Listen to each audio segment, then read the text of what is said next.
Alright. This is going to be Etidorpha Chapter 15, A Zone of Light Deep Within the Earth. Oh, for one glimpse of light, a ray of sunshine! In reply to this, my mental ejaculation, my guide said, "Can you not perceive that the darkness is becoming less intense?" "No," I answered, "I cannot. The night is absolute." "Are you sure?" he asked. "Cover your eyes with your hands, then uncover and open them."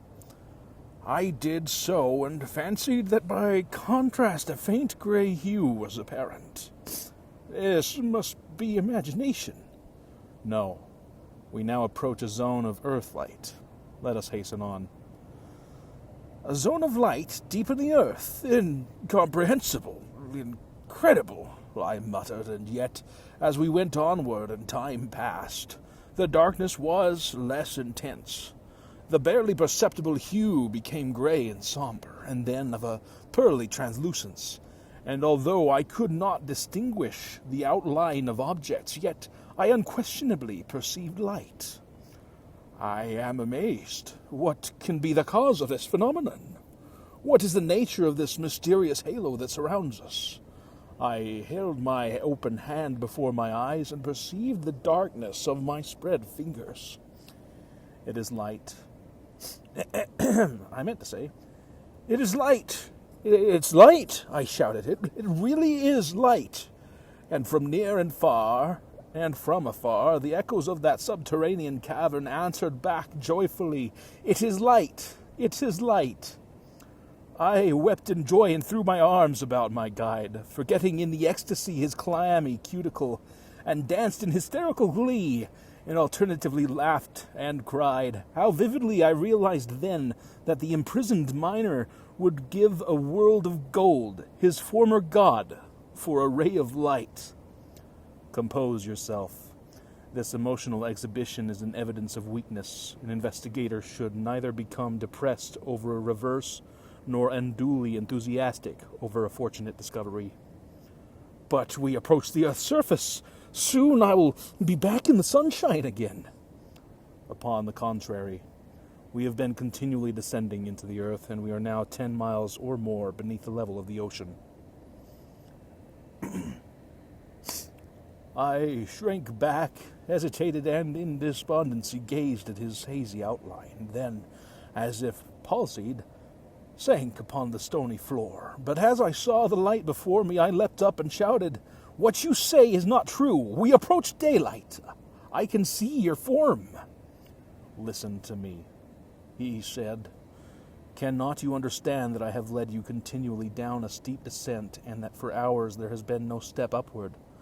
With but little exertion you have walked this distance without becoming wearied, and you could not, without great fatigue, have ascended for so long a period. You are entering a zone of inner earthlight. We are in the surface, the upper edge of it. Let us hasten on, for when this cavern darkness is at an end, and I will say, we have nearly passed that limit, your courage will return, and then we will rest." "You surely do not speak the truth. Science and philosophy, and I am somewhat versed in both, have never told me of such a light." "Can philosophers more than speculate about that which they have not experienced if they have no data from which to calculate?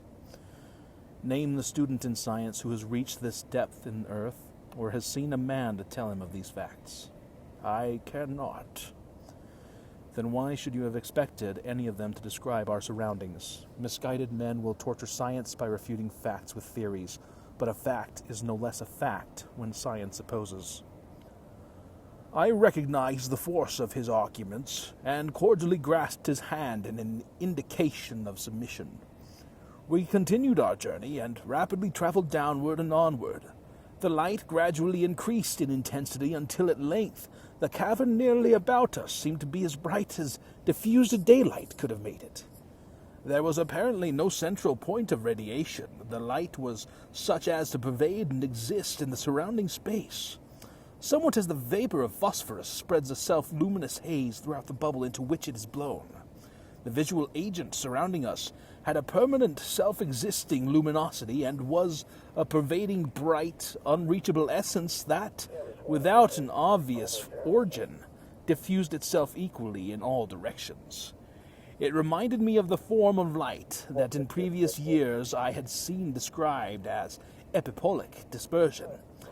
And as I refer to the matter, I am of the opinion that man will yet find that the same cause produces both phenomena. I was informed now by the sense of sight that we were in a cavern room of considerable size. The apartment presented somewhat the appearance of the usual underground caverns that I had seen pictured in books, and yet was different.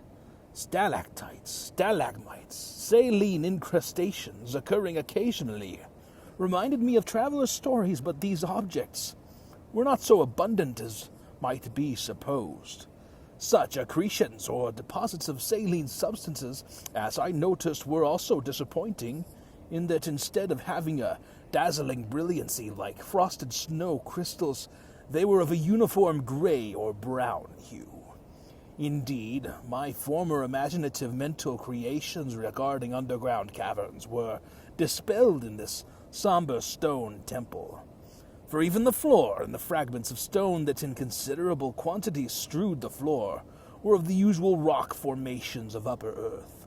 The glittering crystals of snowy white or rainbow tints, fairy caverns, pictured by travelers and described as inexpressibly grand and beautiful in other cavern labyrinths, were wanting here.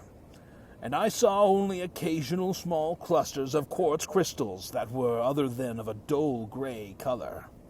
Finally, after hours or perhaps days of travel interspersed with restings, conversations and arguments, amid which I could form no idea of the flight of time, my companion seated himself on a natural bench of stone and directed me to rest likewise.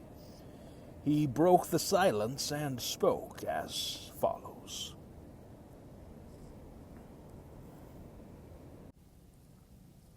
Chapter 16. Vitalized Darkness, the Narrows in Science. In studying any branch of science, men begin and end with an unknown. The chemist accepts as data such conditions of matter as he finds about him, and connects ponderable matter with the displays of energy that have impressed his senses, building therefrom a span of theoretical science, but he cannot formulate as yet an explanation regarding the origin or the end of either mind, matter, or energy. The piers supporting his fabric stand in a profound and visible gulf into which even his imagination cannot look to form a theory concerning basic formations, cornerstones. The geologist, in a like manner, grasps feebly the lessons left in the superficial fragments of earth's strata, impressions that remain to bear imperfect record of a few of the disturbances that have affected the earth's crust, and he endeavors to formulate a story of the world's life, but he is neither able to antedate the records shown by the meager testimony at his command, scraps of a leaf cut out of God's great book of history, nor to anticipate coming events. The birth, as well as the death of this planet, is beyond his page. The astronomer directs his telescope to the heavens, records the position of the planets, and hopes to discover the influences worlds exert upon one another. He explores space to obtain data to enable him to delineate a map of the visible solar universe, but the instruments he has at command are so imperfect, and mind is so feeble that, like mockery seems, his attempt to study behind the facts connected with the motions and conditions of the nearest heavenly bodies, and he cannot offer an explanation of the beginning or cessation of their movements. He can neither account for their existence nor foretell their end. "Are you not mistaken?" I interrupted. "Does not the astronomer foretell eclipses and calculate the orbits of the planets? And has he not verified predictions concerning their several motions?" Yes, but this is simply a study of passing events. The astronomer is no more capable of grasping an idea that reaches into an explanation of the origin of motion than the chemist or physicist, from exact scientific data, can account for the creation of matter. Give him any amount of material at rest, and he cannot conceive of any method by which motion can disturb any part of it, unless such motion be mass motion communicated from without, or molecular motion already existing within. He accounts for the phases of present motion in heavenly bodies, not for the primal cause of the actual movements or intrinsic properties they possess. He can neither originate a theory that will permit of motion creating itself, and imparting itself to quiescent matter, nor imagine how an atom of quiescent matter can be moved unless motion from without be communicated thereto. The astronomer, I assert, can neither from any data at his command postulate nor prove the beginning nor the end of the reverberating motion that exists in his solar system, which is itself the fragment of a system that is circulating and revolving in and about itself, and in which, since the birth of man, the universe, he knows, has not passed the first milestone in the road that the universe is traveling in space immensity. The mathematician starts a line from an imaginary point that he informs us exists theoretically without occupying any space, which is a contradiction of terms according to his human acceptation of knowledge derived from scientific experiment, if science is based on verified facts.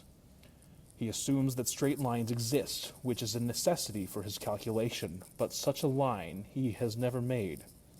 Even the beam of sunshine radiating through a clear atmosphere or cloud bank widens and contracts again as it progresses through the various mediums of air and vapor currents.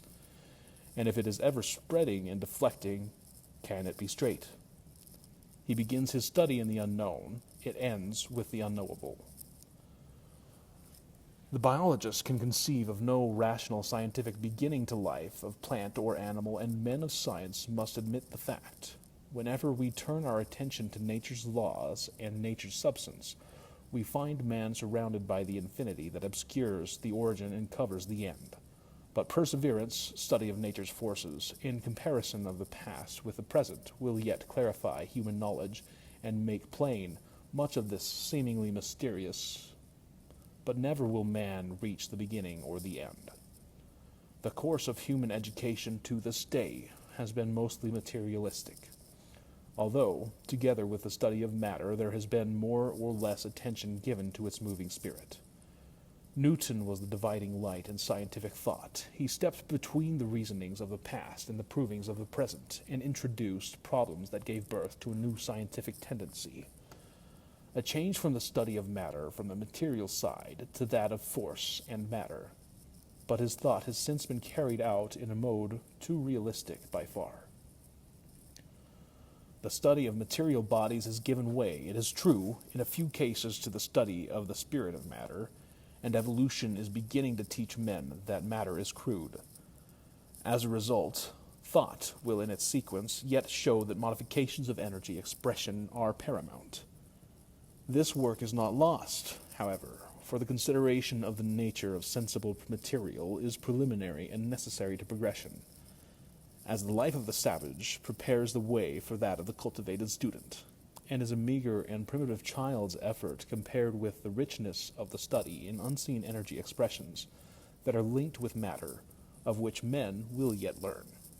"I comprehend some of this," I replied, "but I am neither prepared to assent nor dissent from your conclusions, and my mind is not clear as to whether your logic is good or bad. I am more ready to speak plainly about my own peculiar situation than to become absorbed in abstruse arguments in science, and I marvel more at the soft light that is here surrounding us than at the metaphysical reasoning in which you indulge." The child ignorant of letters wonders at the resources of those who can spell and read, and in like manner, many obscure natural phenomena are marvelous to man only because of his ignorance. You do not comprehend the fact that sunlight is simply a matter-bred expression, an outburst of interrupted energy, and that the modification this energy undergoes makes it visible or sensible to man. What, think you, becomes of the flood of light energy that unceasingly flows from the sun? For ages, for an eternity, it is bathed, It has bathed this earth and seemingly streamed into space, and space, it would seem, must have long since have been filled with it. If, as men believe, space contains energy of any description, men may say the earth casts the amount intercepted by it back into space, and yet does not your science teach that the great bulk of the earth is an absorber and a poor radiator of light and heat? What think you? I repeat, becomes of the torrent of light and heat and other forces that radiate from the sun, the flood that strikes the earth? It disappears, and, in the economy of nature, is not replaced by any known force or any known motion of matter. Think you that that earth substance really presents an obstacle to the passage of the sun's energy? Is it not probable that most of this light-producing essence, as a subtle fluid, passes through the surface of the earth and into its interior, as light does through space, and returns thence to the sun again, in a condition not discernible by man? He grasped my arm and squeezed it as though to emphasize the words to follow. You have used the term sunshine freely. Tell me, what is sunshine? You do not reply. Well, what evidence have you to show that the sunshine, heat, and light is not earth-bred, a condition that exists locally only, the result of contact between matter and some unknown force expression? What reason have you for accepting that, to other forms unknown and yet transparent to this energy, your sunshine may not be as tangible as the ether of space is to man? What reason have you to believe that a force torrent is not circulating to and from the sun and earth, inappreciable to man, excepting the mere trace of this force, which, modified by contact action with matter, appears as heat, light, and other force expressions?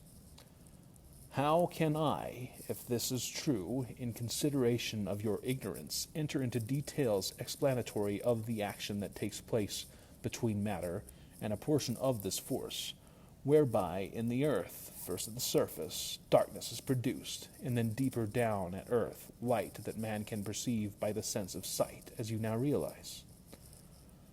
I will only say that this luminous appearance about us is produced by a natural law, whereby the flood of energy, invisible to man, a something clothed now under the name of darkness, after streaming into the crust substance of the earth, is at this depth revivified, and then is made apparent to mortal eye, to be modified again as it emerges from the opposite earth crust, but not annihilated.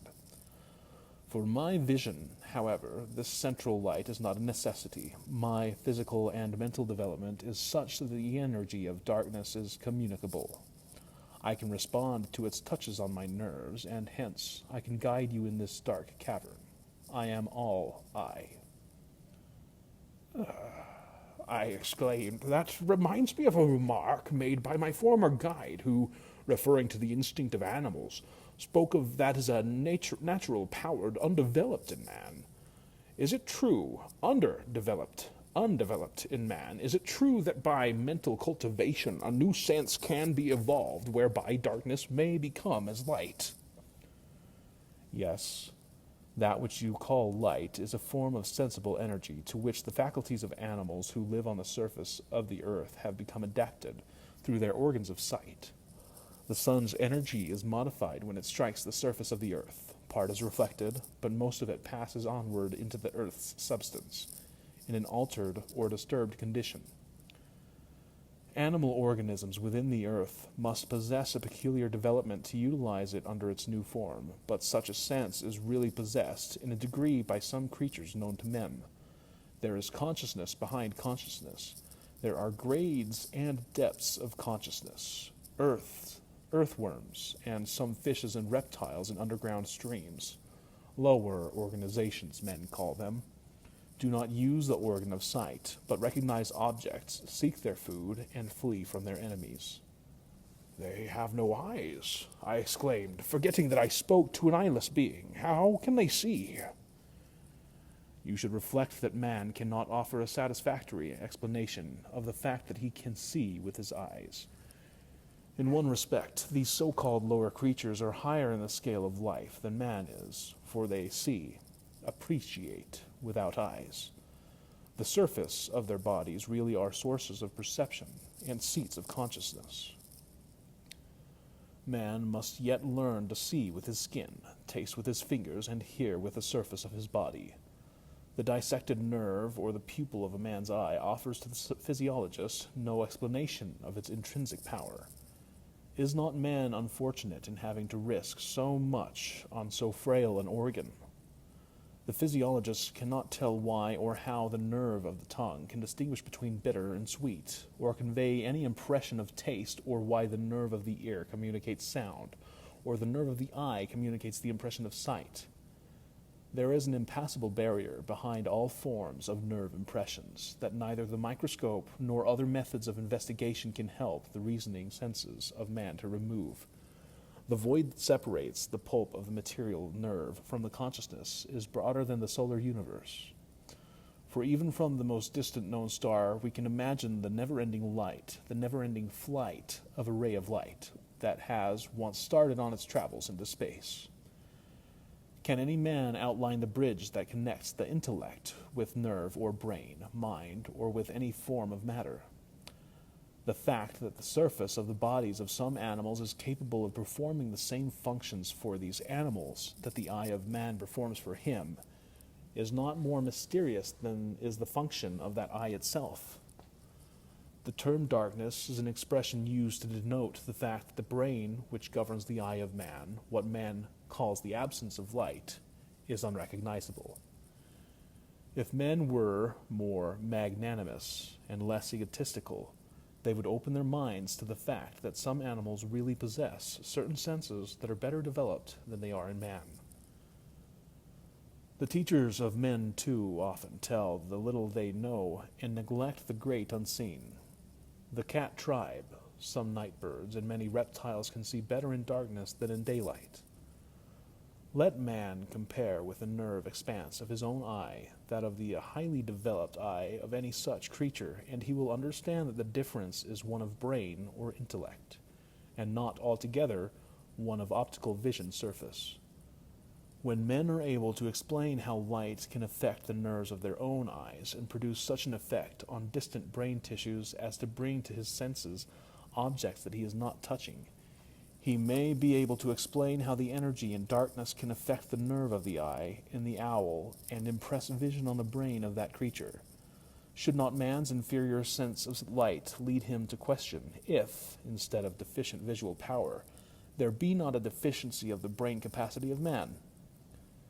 Instead of accepting that the eye of man is incapable of receiving the impression of night energy and making no endeavor to improve himself in the direction of his imperfection, man should reflect whether or not his brain may, by proper cultivation or artificial stimulus, be yet developed so as to receive yet deeper nerve impressions, thereby changing darkness into daylight. Until man can explain the modus operandi of the senses he now possesses, he cannot consistently question the existence of a different sight power in other beings. And unquestioned, existing conditions should lead him to hope for yet a higher development in himself. "This dissertation is interesting, very," I said. "Although inclined toward agnosticism, my ideas of a possible future in consciousness that lies before mankind are broadened. I therefore accept your reasoning, perhaps because I cannot refute it, neither do I wish to do so. And now I ask again, cannot you explain to me how darkness, as deep as that of midnight, has been revivified so as to bring this great cavern into my view?" "That may be made plain at a future time," he answered.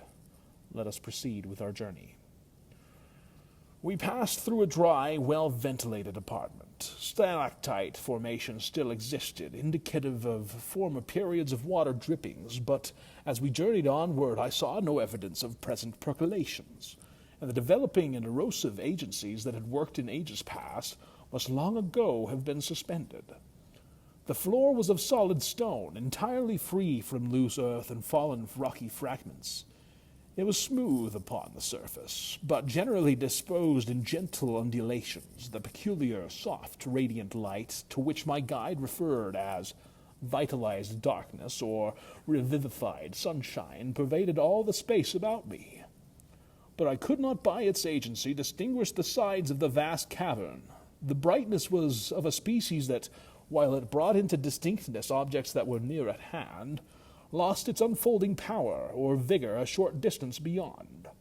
I would compare the effect to that of a bright light shining through a dense fog, were it not that the medium about us was transparent, not milky. The light shrunk into nothingness. It passed from existence behind and about me as if it were annihilated, without wasting away in the opalescent appearance once familiar as that of a spreading fog. Moreover, it seemed to detail such objects as were within the compass of a certain area close about me, but to lose in intensity beyond. The buttons on my coat appeared as distinct as they ever did when I stood in the sunlight, and fully 1/2 larger than I formerly knew them to be. The corrugations on the palms of my hands stood out in bold serpentine relief that I observed clearly when I held my hands near my eye. My fingers appeared clumsy, and all part of my person were magnified in the proportion. The region at the limits of my range of perception reminded me of nothingness, but not of darkness. A circle of obliteration defined the border of the luminous belt which advanced as we proceeded and closed in behind us. This line, or rather zone of demarcation that separated the seen from the unseen, appeared to be about 200 feet away, but it might have been more or less, as I had no method of measuring distances. That's the end of chapter 15.